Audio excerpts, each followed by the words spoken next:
Welcome to જય Manpura kitchen. હું ઇલાબી આહિર, આપ સોને મારા જય દ્વારકાધીશ.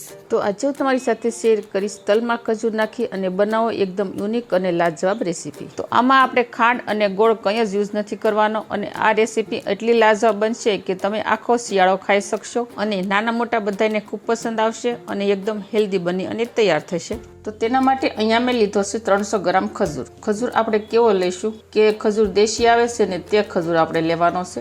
દેશી ખજૂર છે ને તે સ્વાદમાં મીઠો હોય છે. તો ખજૂર ખાવાથી પાચન સુધરે છે અને કબજિયાતને દૂર કરે છે અને દાંત અને હાડકાને મજબૂત રાખવાનું કામ કરે છે અને બીપી અને કોલેસ્ટ્રોલને નિયંત્રિત કરવામાં મદદ કરે છે. તેથી આપણે ખજૂરનું સેવન શિયાળામાં તો ખાસ કરવું જ જોઈએ. તો હવે આપણે ખજૂરને સાઈડમાં મૂકી દઈશું. ત્યારબાદ લઈ લઈશું તલ. તો મેજરમેન્ટમાં અહીંયા મેં 1 વાટકી તલ લીધા છે. તલ છે તે મેં સફેદ લીધા છે. તમે જો આ સફેદ તલની જગ્યાએ કાળા તલ પણ લઈ શકો છો.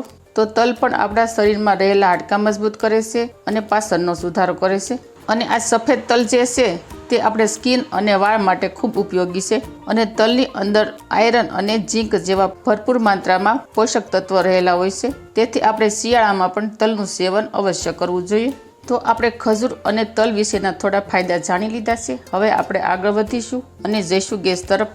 તો વિડીયો શરૂ કરતાં પહેલાં મારી તમને નિવેદન છે કે હજી સુધી તમે મારી ચેનલને સબસ્ક્રાઈબ ન કરી તો પ્લીઝ જય માનપુરા કિચનને સબસ્ક્રાઈબ કરી દેજો. વિડીયોને એક લાઈક જરૂર કરજો. તો આપણે ગેસ ઓન કરી અને ગેસ પર આપણે પેન રાખી દઈશું અને તેની અંદર આપણે 1 ચમચી જેટલું ઘી એડ કરી દઈશું.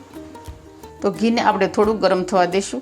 તો જો અહીંયા આપણું સરસ ઘી ગરમ થઈ ગયું છે, આની અંદર આપણે સફેદ તલ એડ કરી દઈશું અને તલ ફૂટી અને ફૂલી જાય ત્યાં સુધી તેને આપણે શેકી લઈશું.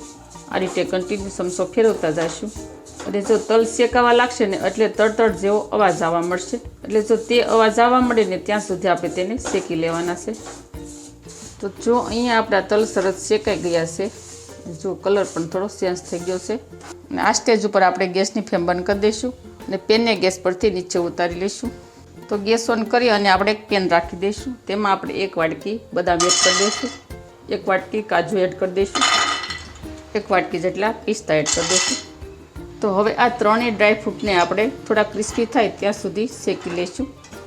અને ડ્રાયફ્રૂટ ખાવાથી આપણા શરીરમાં ખૂબ પોષક તત્વો મળે છે અને આપણા શરીરમાં લોહીનું સર્ક્યુલેશન વધારે છે.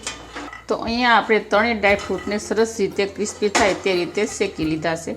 હવે આપણે તેને પેનમાંથી બહાર કાઢી લઈશું.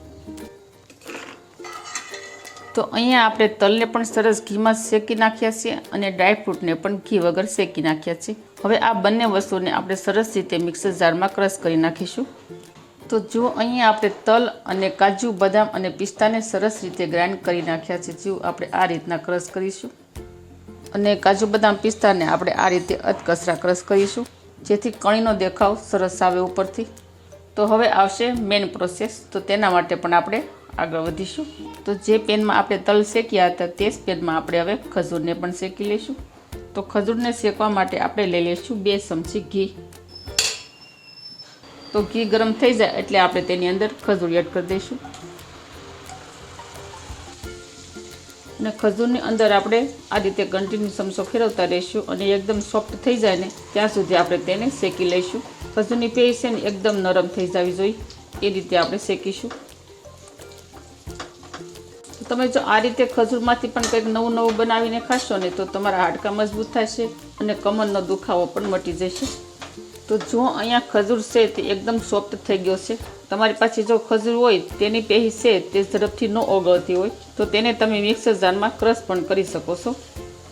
જો આ રીતનો ખજૂર એકદમ સોફ્ટ થઈ જાય અને સરસ શેકાઈ જાય ઘીમાં એટલે આપણે તેમાં ક્રશ કરેલા તલને એડ કરી દઈશું. ત્યારબાદ કાજુ, બદામ અને પિસ્તાનો ભૂકો એડ કરી દઈશું. ત્યારબાદ આપણે 1 વાટકી ટોપરું એડ કરી દઈશું. ટોપરું અહીંયા મેં સૂકું લીધું છે. ત્યારબાદ આપણે 1 ચમચી જેટલા ખસખસ એડ કરી દઈશું. હવે આ બધી વસ્તુને સરસ રીતે આપણે મિક્સ કરી દઈશું. મને લાગે કે હજુ આ મિશ્રણ થોડું કોરું છે તો આની અંદર આપણે 1 ચમચી જેટલું ઘી ઉપરથી એડ કરી દેવાનું. તો હું 1 ચમચી ઘી એડ કરું છું. આપણે તેને ફરીથી મિક્સ કરી દઈશું. તો જો આ રીતનું સરસ મિશ્રણ મિક્સ થઈ જાય એટલે આપણે ગેસની ફ્લેમ બંધ કરી દઈશું અને આ મિશ્રણને આપણે પહેલાં ઠંડુ કરી લઈશું, પછી આપણે આગળની પ્રોસેસ કરીશું. તો અહીંયા મિશ્રણ સરસ ઠંડુ થઈ ગયું છે તો હવે આપણે આ મિશ્રણમાંથી નાની નાની લાડુડી બનાવી લઈશું. જો તમારે આની લાડુડી ન બનાવી હોય તો તમે આને થાળીની અંદર થાબડી પણ શકો છો. જો આ રીતની આપણે નાની નાની લાડુડી બનાવી લઈશું. તો તમે પણ આ રીતે ખજૂરની અંદર તલ એડ કરી અને મીઠાઈ બહુ સરસ આનાથી કેલ્શિયમ મળશે અને આ મીઠાઈ નાના મોટા બધા જ ખાઈ શકશે અને આ ખાસ શિયાળામાં ખાવા જેવી રેસીપી છે. તો તમે પણ ચોક્કસ ટ્રાય કરજો. બહુ સરસ બની અને તૈયાર થશે.